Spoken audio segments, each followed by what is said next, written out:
এই যে দরজা, মেন দরজা, এটা হচ্ছে ড্রয়িং, আর এই দিকটা হচ্ছে ডাইনিং স্পেস।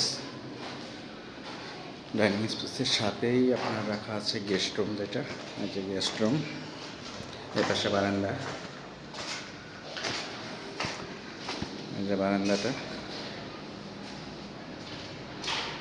আর গেস্ট রুমের পাশে ওয়াশরুমটা, গেস্ট রুমের কমন ওয়াশরুম। এই যে আপনার চিপা করে একটা বারান্দার মতো করা হয়েছে, এই যে দেখতে পাচ্ছেন,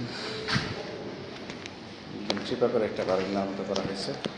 এটা স্টোর রুম হিসাবেও ব্যবহার করতে পারবেন, অথবা কোনো একটা ফাঁকা স্পেস হিসেবে ব্যবহার করতে পারবেন। আর এটা রান্নাঘর,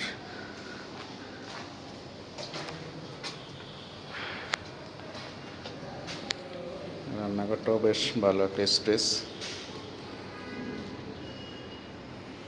যদিও কমপ্লিট হয় না, এখনও কমপ্লিট হচ্ছে। দেখতে পাচ্ছেন, এটা একটা রুম,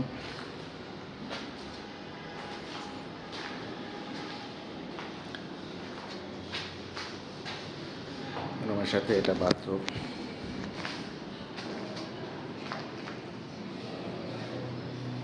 এটা হয়তো খুব অল্প সময়ের মধ্যে, কিছুদিনের মধ্যে এটা কমপ্লিট হয়ে যাবে। আর এটা বারান্দা, বারান্দাগুলো একটু ছোট ছোট দেখতে পাচ্ছেন। ওয়াশরুমের পাশেই বারান্দায় করা হয়েছে। এগুলো মূলত 1400 স্কোয়ার ফিট। আরেকটা রুম আছে, যেটা আমি দেখাচ্ছি।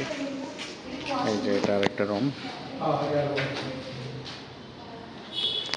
এটাও সেম করা হয়েছে, যে ওয়াশরুম আর বারান্দা এক পাশে।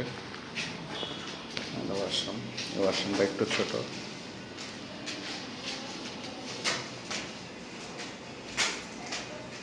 ওয়াশরুমের উপরে স্টোর করা হয়েছে, স্টোর রুম, ফলসাদ দেওয়া আছে। তো চাইলে এই যে বারান্দাটা,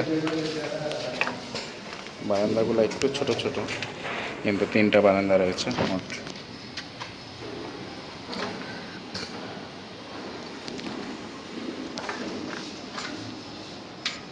আচ্ছা, বাহির পাশ, বাহির পাশটা পুরো একটা রাস্তা। এখানে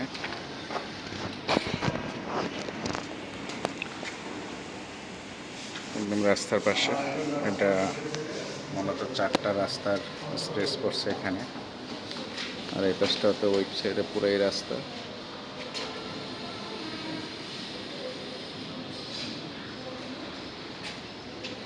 এসব কিছু মিলে খুব সুন্দর একটা ফ্ল্যাট।